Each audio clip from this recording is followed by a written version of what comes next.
He raised a man from among us. He, the Honorable Elijah Muhammad, laid the foundation.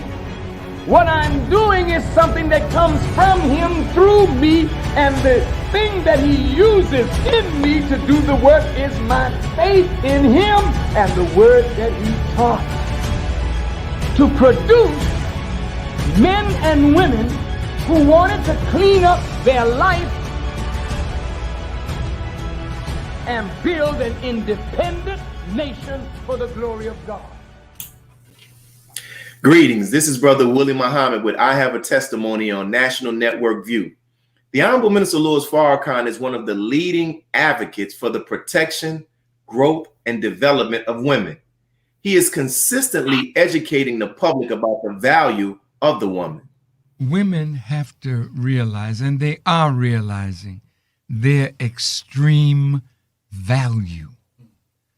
Whenever you devalue a woman, you're destroying civilization. So the Me Too movement and the movement of women all over our planet is saying that the women have had enough of the misrule of men, because women are not the women of man. Woman is the woman of God. Under his leadership, the MGT and GCC class of the Nation of Islam has created an environment that is allowing women to develop the natural gifts given to them by Allah God himself. One of the steps they learn is how to cook. Look at them, brothers and sisters.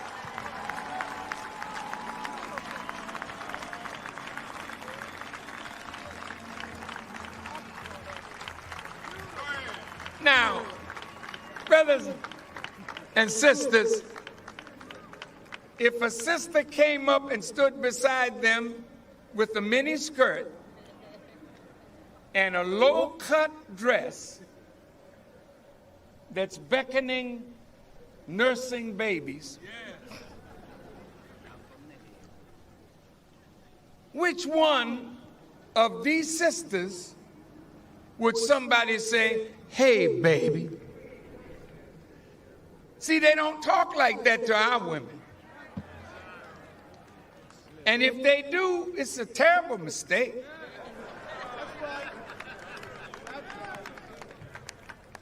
Now, when women are clothed, they earn.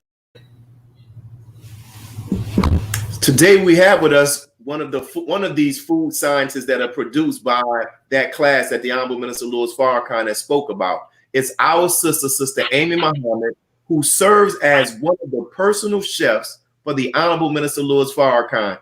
Thank you, dear sister, for joining us today. How are you? Good, by the grace of Allah. Thank you for inviting me.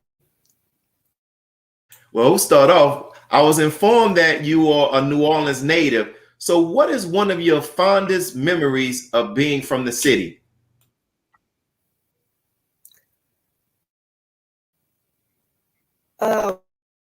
Actually walking to the lake, because it was near my house. It was playing and swimming in the lake area. That's one of the fondest. Swimming in the Lake Pontchartrain? Yeah. My brother was a lifeguard, so he used to take us there. Yeah. That was years ago, though. So how did you become introduced to the teachings of the Most High Elijah Muhammad and eventually become a member of the Nation of Islam? Actually, it was my brother Mark. He was in LA in like 79, and he got introduced to his brother Khalid. Had a it was called the Topographical Research Center, and that's how he was introduced to Islam, and he came back to New Orleans, and started a family member. So it was me, 2 brothers, about 5 cousins that introduced to the teachings. Yeah, it was about 1980, but I didn't read it until one. Wow. So it's brother Mark, and brother Mark is in Houston right now, right? He's in Houston right now. Yes, he came to New Orleans, introduced us, stayed a while.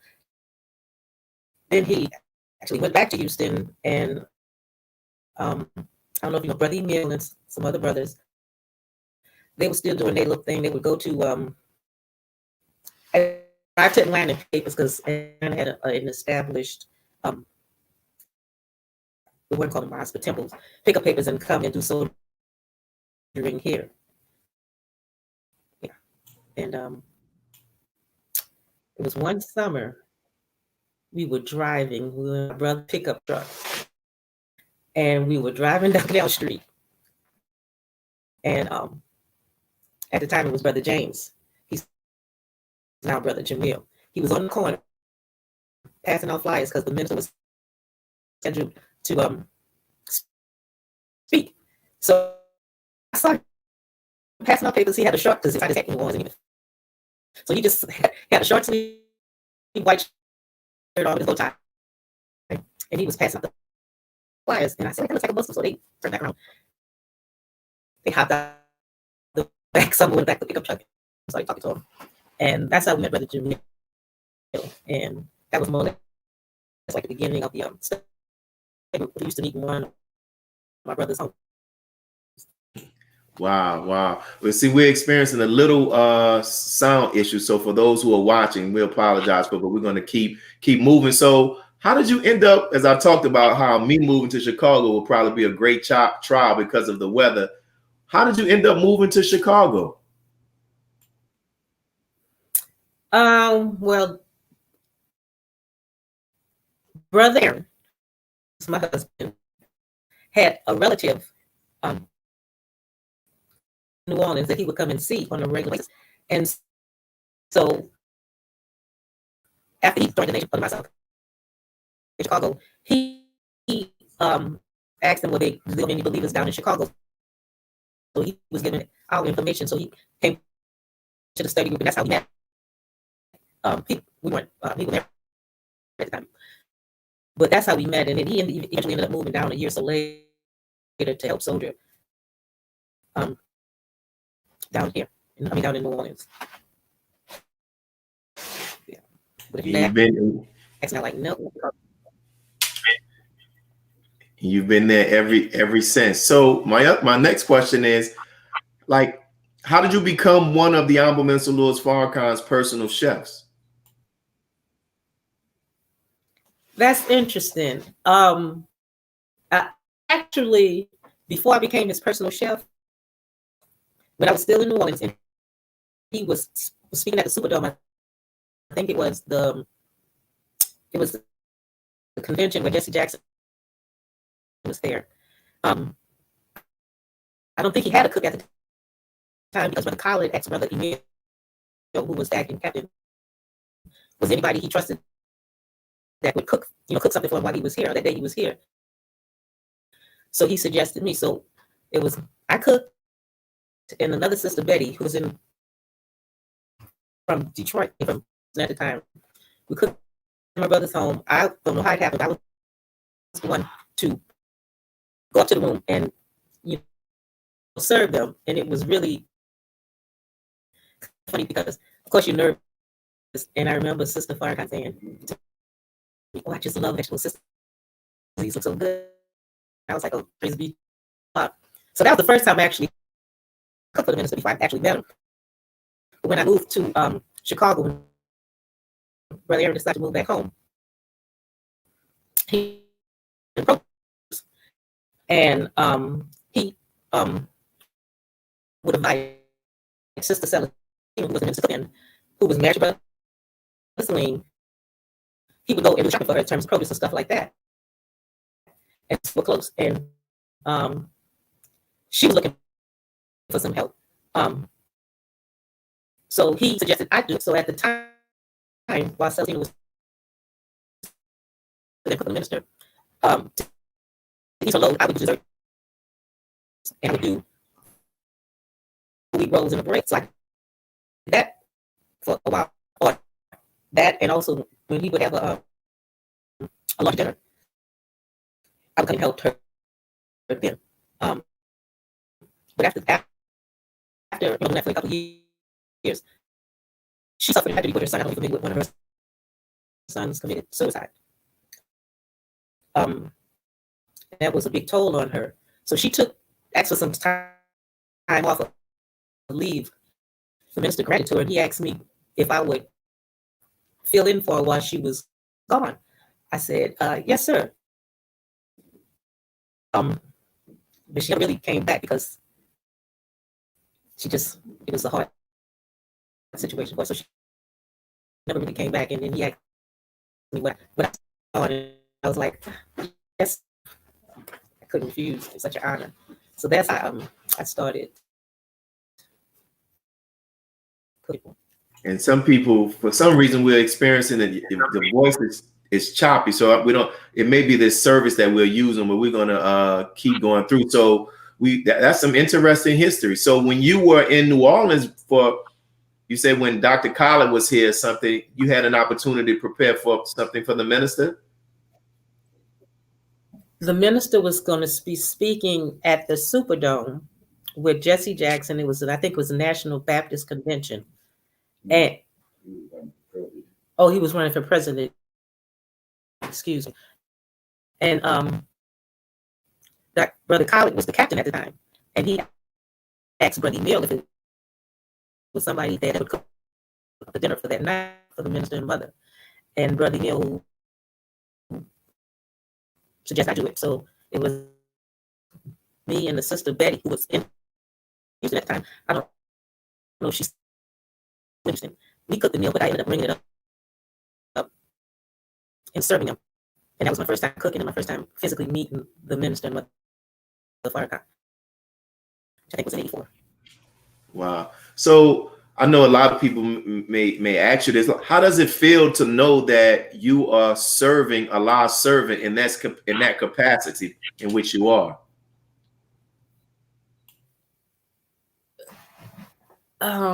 If you would have asked me when I first came into the nation, that was something I was doing. It would have never crossed my mind. It's just I turned out my life. That was what it was supposed to be. But it's an honor, and you can't verbally express the honor that it is.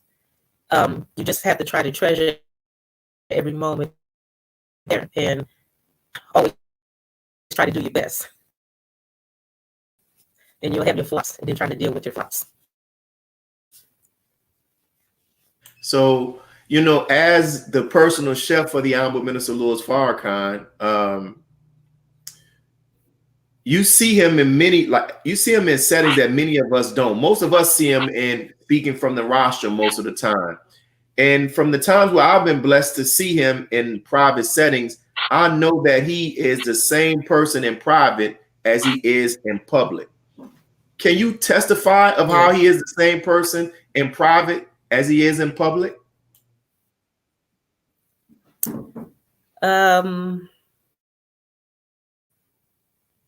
Cordial, compassionate, caring, I can consider it. It's just an example of what you should be. He's the epitome of humility. He would ask your permission. I'm in the kitchen, his kitchen. He would ask your permission. Sister, is it okay if I come in the kitchen? I'm like, sure, and I'm thinking it's your kitchen. But he does that type of thing. Ask you how you feel about your family doing. Always topmost on his mind is the believers and their well-being, and is truly a deep love concern for the believers and Black people in general. That is so sincere. That's always topmost on his mind, whatever he does.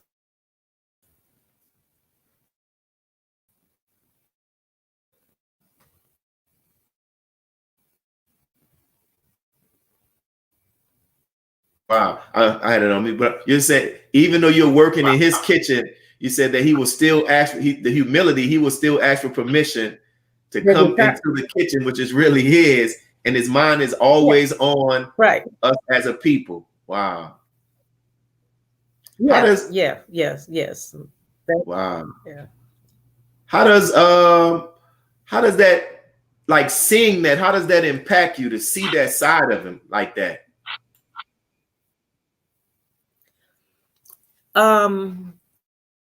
It could be a trial, and it will be a trial because you see the more human or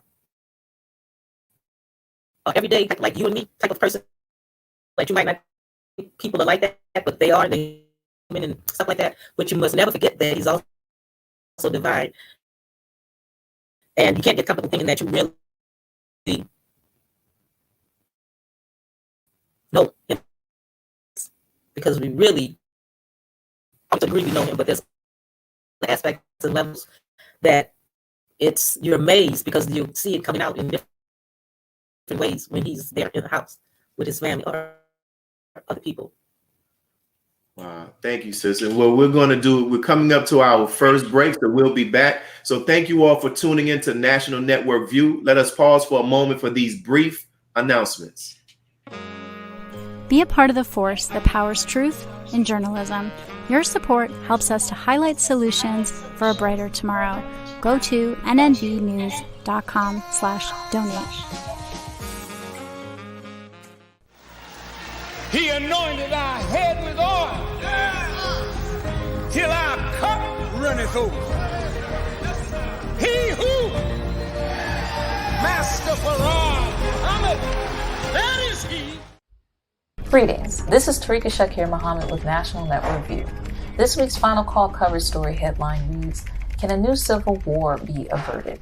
As America's new president, Joe Biden, takes office, angry supporters of Donald Trump and other factions of dissatisfaction inside the United States are threats to the country. To read more, subscribe to FinalCallDigital.com and tune in to Final Call Radio. This is Tariqa Shakir Muhammad with the nnvnews.com Final Call cover story.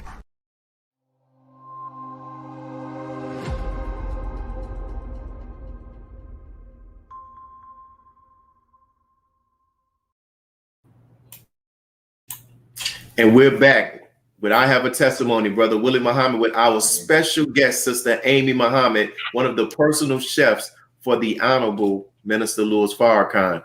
Before we went off a break, you were talking about how that it could be a challenge because you see the humanity side of the Honorable Minister Louis Farrakhan, as we also know that he's divine. And how do you balance that? How have you been able to balance that?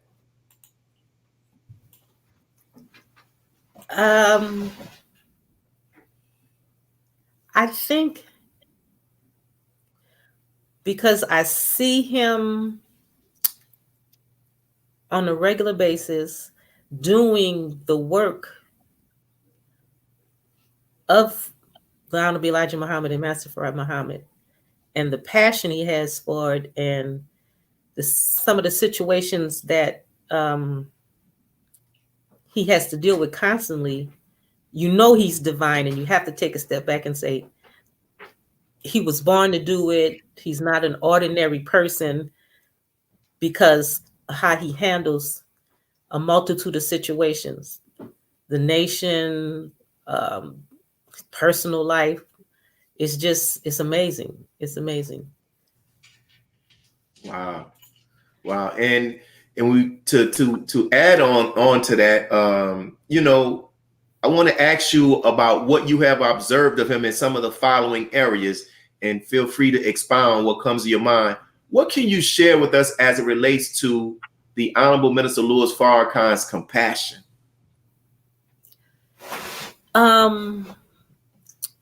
This comes to mind. I don't know if it fits as compassion, but I guess it does.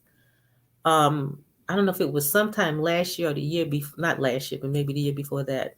There was a, I don't know if you call it a documentary, somebody was doing on R. Kelly, and they had this one or two women talking about their experiences with him, and the things he did. And you looking at him, it's like, oh my God, you'd be ready to kick him to the curb because, you know, of his history, what people say of his history. And so in between me going in and out, doing what I need to do and listening to what was being said on the documentary, which in most people's minds is off, the brother needs help, and you was like, he needs to, put him in jail.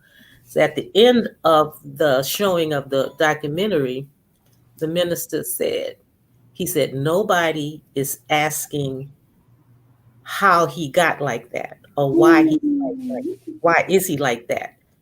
And when he said that, what came to the thought I had in my mind, I said, that is the mind of a savior. And that's the minister. Because, you know, ordinary people would just say, yeah, he needs to be in jail. But he asked the question, how and why did the brother get like that? Beautiful, beautiful, beautiful, beautiful story. And see, that's one of the things I love about these interviews, where we can hear that in those type of stories. So my next question is, what about his patience? What have you observed regarding his patience? I see the smile and the laugh. That too is on another level. That, oh my God, his patience is, he will tell you, and it's not even a tell. It's like what the Quran says, and a suggestion is really an order coming from the messenger of Allah. And because he puts it in that way, people take it like it's supposed to be a suggestion, like they really don't have to do what he suggested, but what is really an order. So he'll let that go for whoever knows how long, and then he'll come back and say, didn't I tell you to do such and such or so and so? But because he'll say it in a way where you think you have an option, or because he suggested, he didn't tell me, not knowing that him making a suggestion is an order. We kind of fall victim sometimes of not doing what he's asked us to do, which is an order. Wow. And what about him as, because at a family table, at a table, that's where we most of the time we sit down with our family. What have you have observed of him as a husband, especially with Mother Khadijah?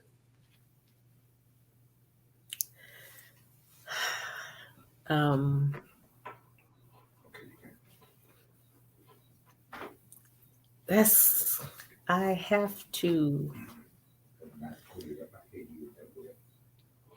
try to do something he is with her like the rest of us, but more patient, caring, considerate. They're a joke, and it's cute to see them joke. They go back and forth. Like any husband and wife that's been, married for so many years, they can almost finish each other's sentences in terms of thing, or she would not chastise him, but give him a suggestion about, Gene, you need to, and she calls him Gene, this, that, and he'll look and just smile and nod his head. But that's something I noticed. He will, not just with her, but even his children, they're grown now. When they're talking to him or offering him a point of view, he takes all that into a deep consideration. And if they point out something they think he should have done that he didn't do, he'll come back and tell them, you were right. He has no problem with admitting that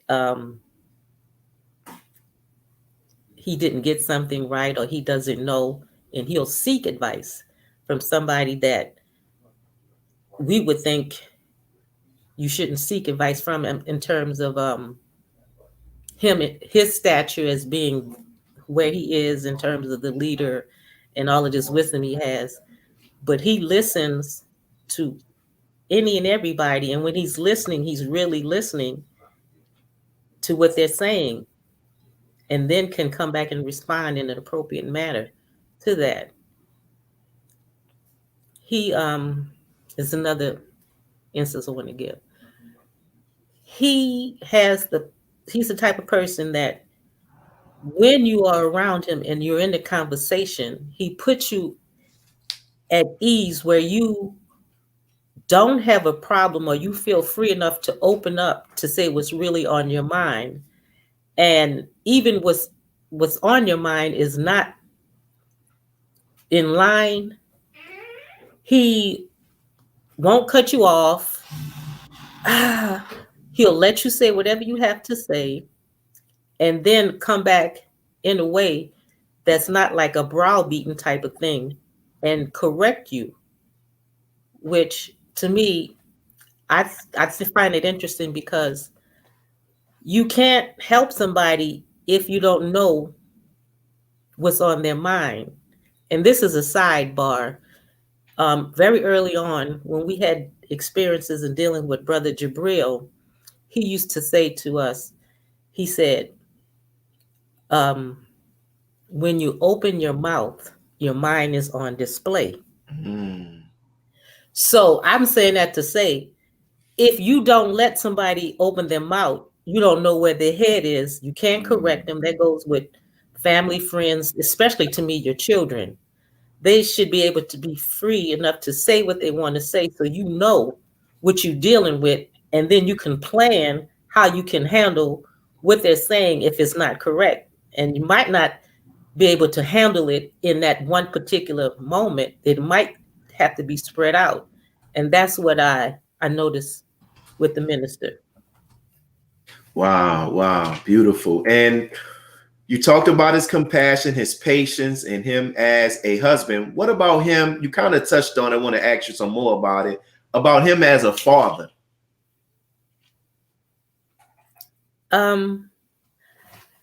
As a father, I've only seen him now with his grown children. Now, his grown children could tell you stories about how he was when he was much younger in Islam and how he's developed. So that part to me is where he's learned to listen more to them, respect what they have to say. They see guidance and counseling and they respect that. And he's like really everybody's father, because a lot of people ask for guidance and counseling. But one thing I noticed that he will do when you do ask for like guidance or counseling, you're looking for him to, at least I would say, to give you a direct answer. You should do this. Maybe in terms of male-female relationships like that. And he won't do it per se like that, because you have to decide what you're going to do, because other than that, if he was to say something like that and it didn't work out how you wanted to do, then you would try to blame him. So he'll give you the guidelines in terms of the teachings of what it is. Now, whether you accept the guidelines and try to follow them is a different story. But he's not going to get into your personal life like that and tell you to do that, because that's something you need to do. And I don't see, it's like, you're not going to come back, well, you told me to do this and it doesn't turn out right. That's not, to me, that's wisdom in how he handles things. He'll follow the guidelines of the teachings,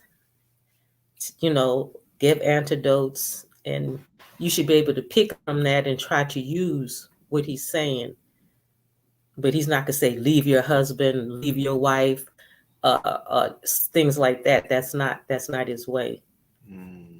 Beautiful, sis. Beautiful. Well, we're coming up on our next break, and I am enjoying the stories that you are sharing, and it's so beautiful. So we thank you all for tuning into National Network View. Let us pause for these next set of announcements. Thank you.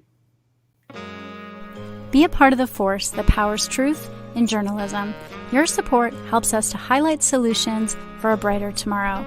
go to nnvnews.com/donate. National Network View was recently banned from the media platform YouTube.com. Within 12 hours, the NNV IT department quickly sprung into action with an independent service system to back nnvnews.com. The nation's news network is now streaming content 24 hours a day, 7 days a week. As we extend gratitude for the believers' financial support through donations, this media activism will not stop. Please continue to be a part of a force that powers truth in journalism. Your support helps to combat false media. Donate to NNV News. This is Clifton Muhammad with National Network View.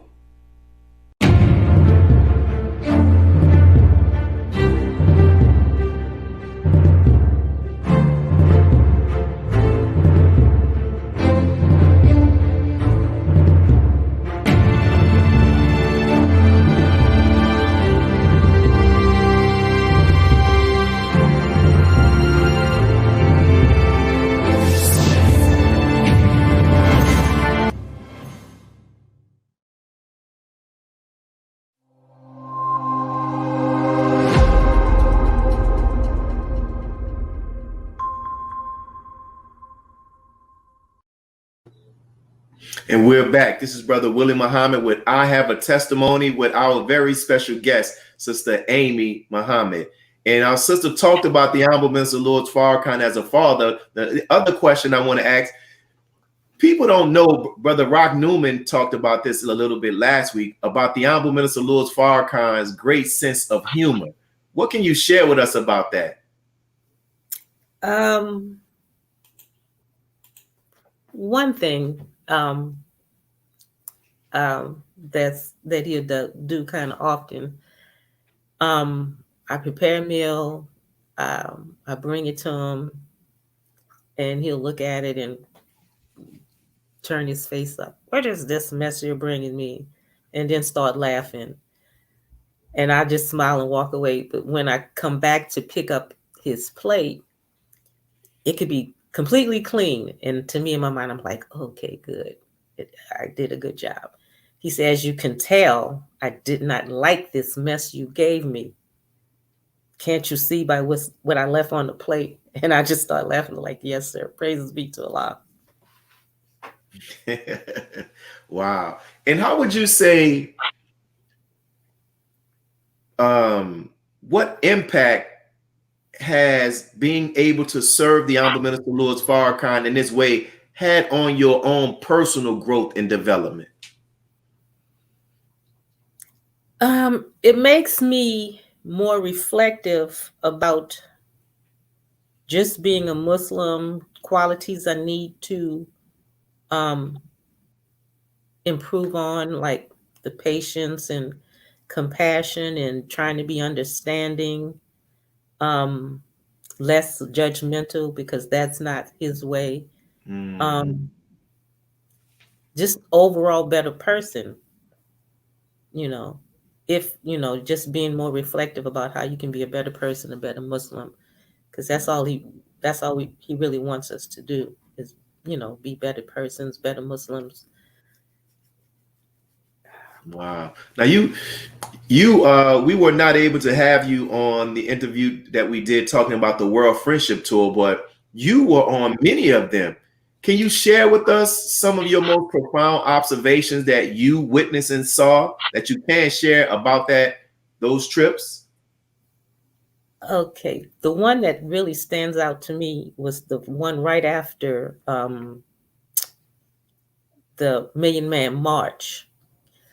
The atmosphere and the spirit, not just in America, but around the world, was really ramped up. And we didn't know that because it was broadcasted around the world. But when we would go into each particular country or city, they received the minister like he was Michael Jackson. It was magical. Just to touch some of his clothes or whatever, it was magical. It was magical. And there was not one city where he wasn't received like he was a rock star, superstar, or a head of state, and mainly a head of state, really. but the masses treated him like he was a rock star in these Islamist countries. It was amazing. It was amazing. And they had deep respect for him. They had deep respect for the work he was doing. It was a group of about 30. And on a couple of occasions when he was being presented, say like we were in Cuba with Fidel Castro, the whole group, the minister introduced, and he didn't hold back or made a difference in terms of what their position was. Brother Leonard, the chief of staff, this was his security, this was his cook, he doesn't demean anybody because of their so-called station or position or what they do. Matter of fact, he said to me that he said, Sister Amy, he says, you're more than just a cook, meaning, and people will get, we have a tendency to look at what a person does and think that's who they are, and that's not the case. So he looks beyond whatever is your so-called job title, whatever, and see that you are more than that by the grace of God. That is the Honorable Minister Louis Farrakhan spirit. We have two more questions. Your husband asked me to ask you this one, and I've seen this before when it's a good question. It's a good question. So, when the minister speaks on Sunday and there are guests that come up, I know that there's a certain amount of guests that are being invited to the actual dinner. But then I know that number increases, and you're the person that has to come up with all of the food and the setting. How do you make accommodations for that? That's funny. It's funny because after a certain point, they'll ask you, okay, they'll tell you, this is what we're inviting. But it's never the number that they initially tell you.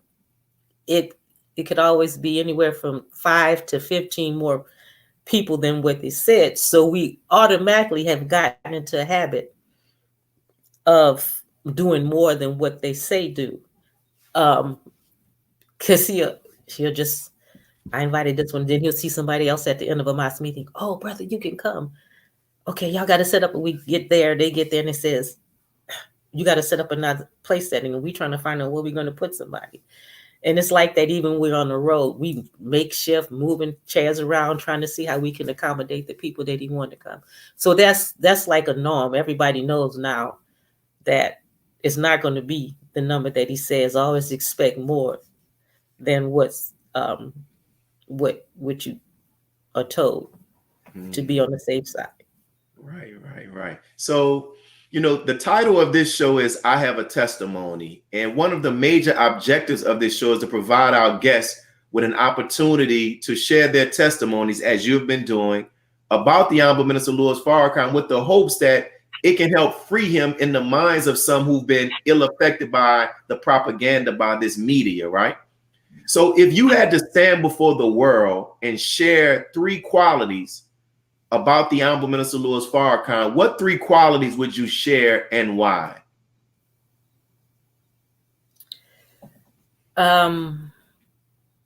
Well, first and foremost, it's very compassionate. Another one is he's not a liar at all. Speaks the truth at all times, no matter to whom or what. He doesn't care.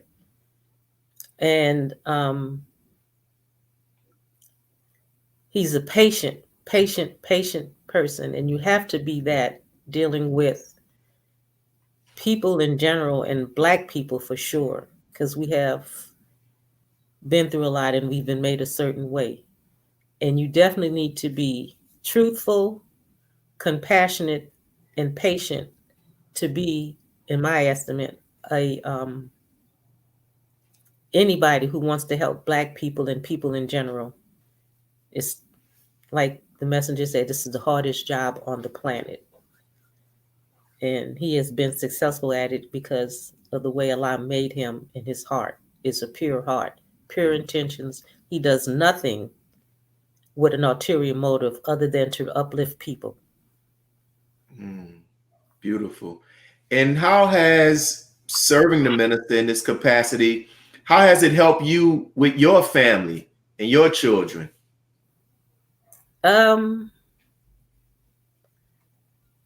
It's helped me, like I said. I try to be more patient and understanding, and to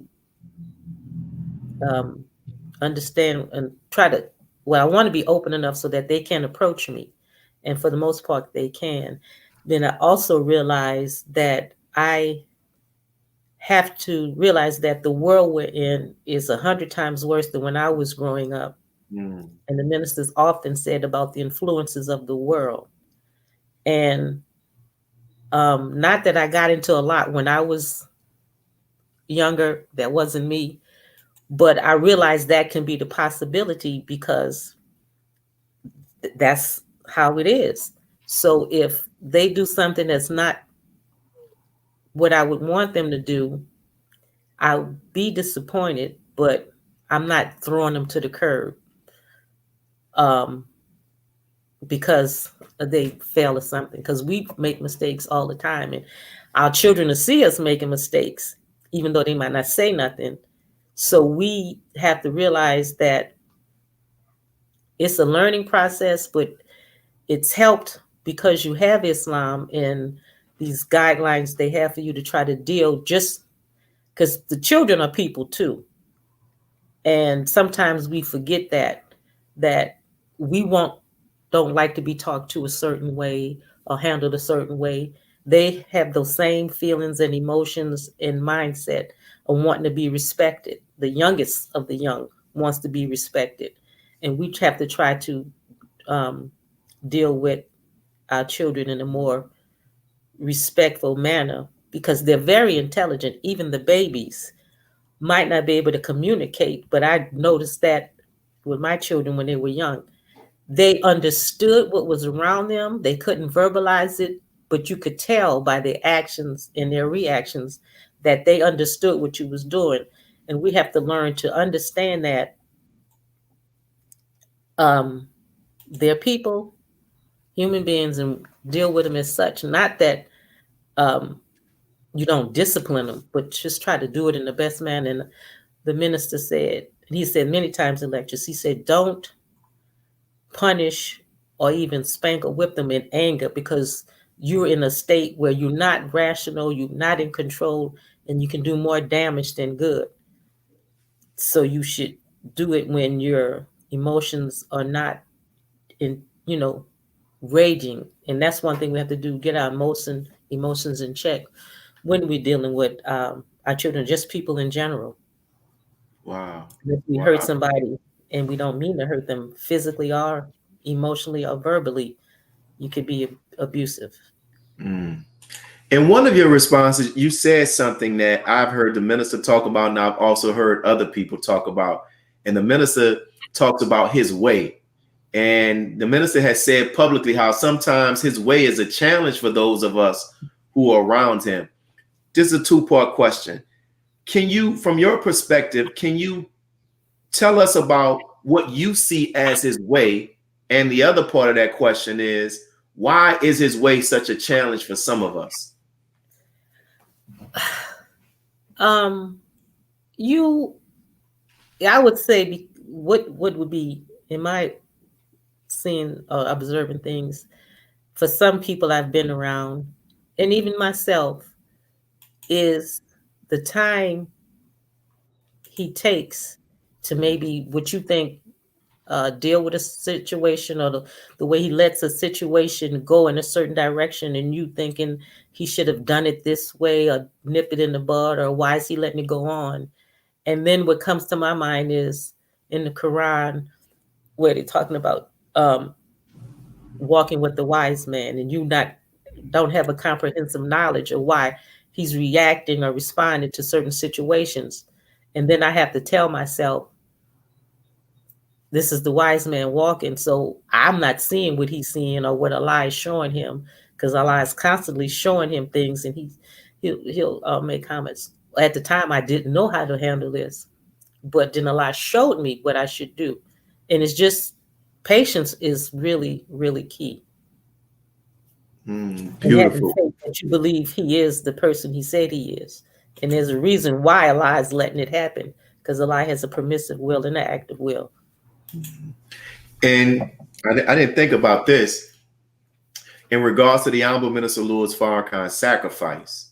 You know, you have seen the minister, even in moments of pain, still leave that table or return to that table, leave the table to come and teach us, return to the table after teaching us through his pain. Can you talk about what you observed with that and how that impacted you?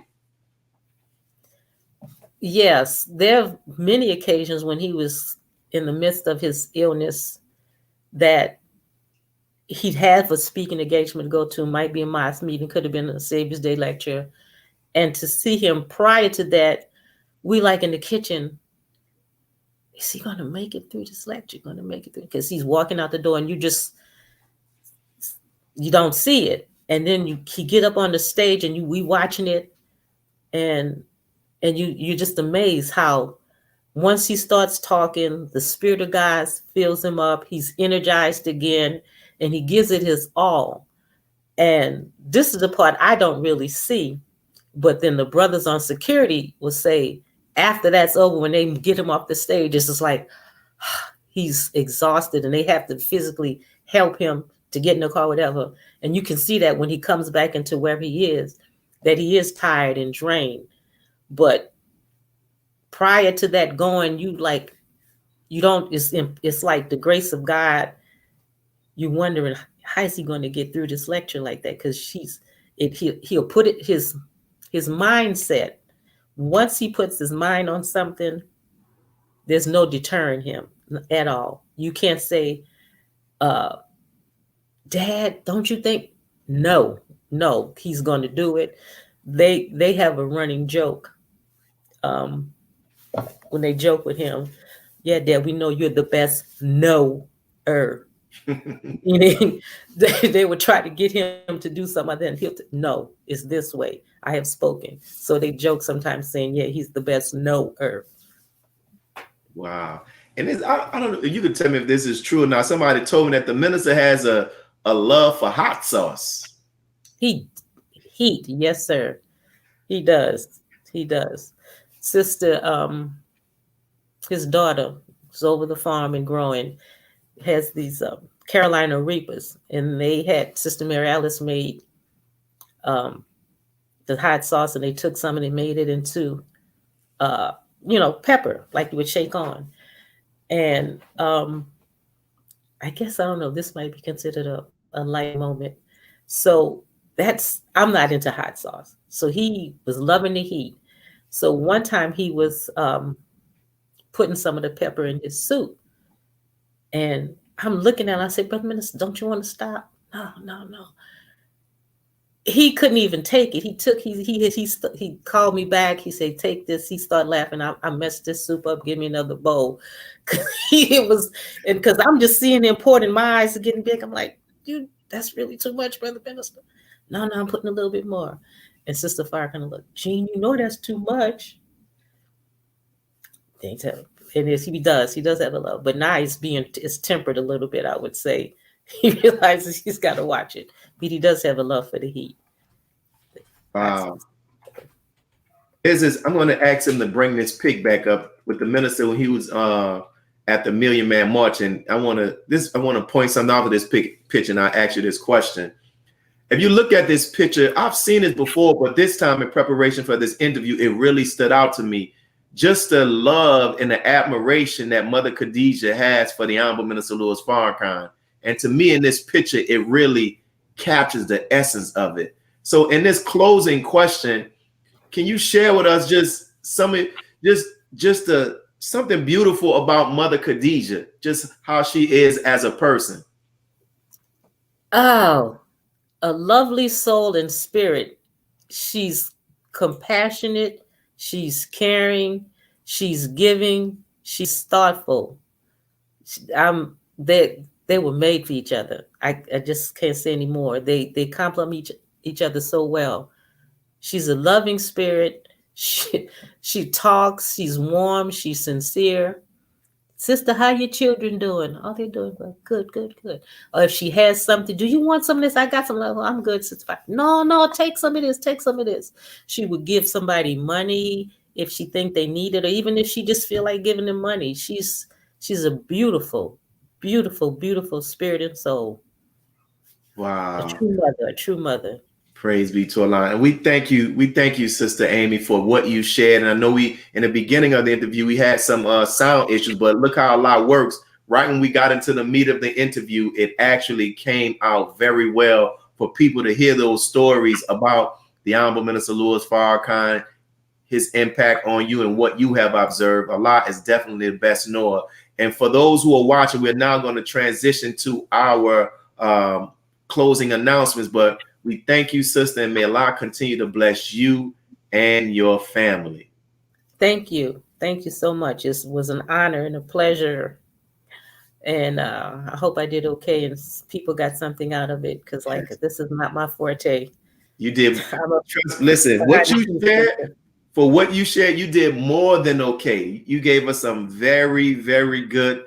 What we would say if we were during the time of Prophet Muhammad, this would be called hadith and not sunnah. And this is what you gave for the Honorable Minister Louis Farrakhan. So thank you, sister. Thank you. Thank you. Thank you.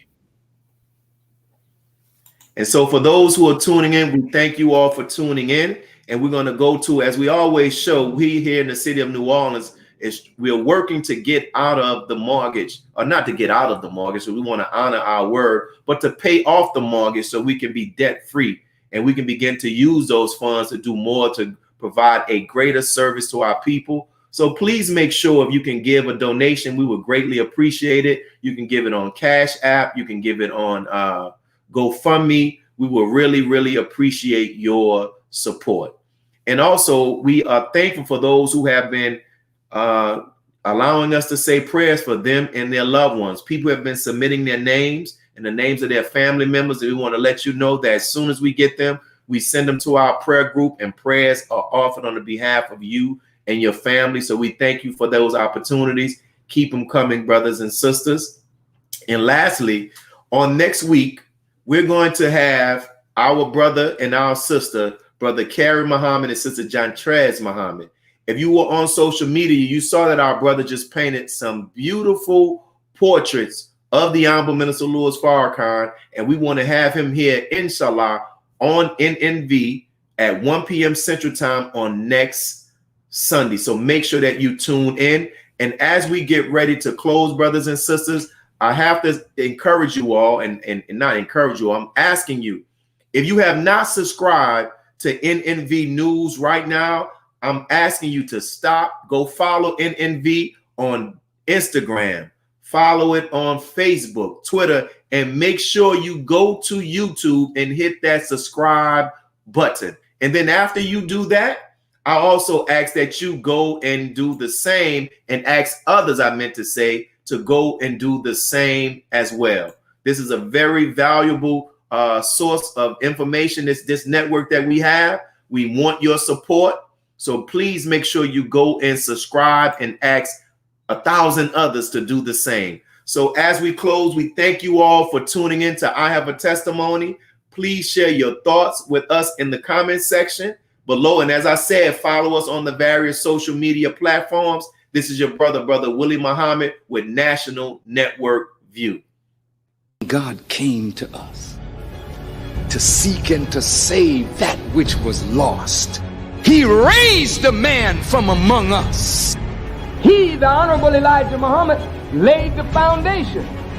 What I'm doing is something that comes from him through me, and the thing that he uses in me to do the work is my faith in him and the word that he taught. To produce men and women who wanted to clean up their life and build an independent nation for the glory of God. Be a part of the force that powers truth in journalism. Your support helps to combat false media. Cash App NNV News.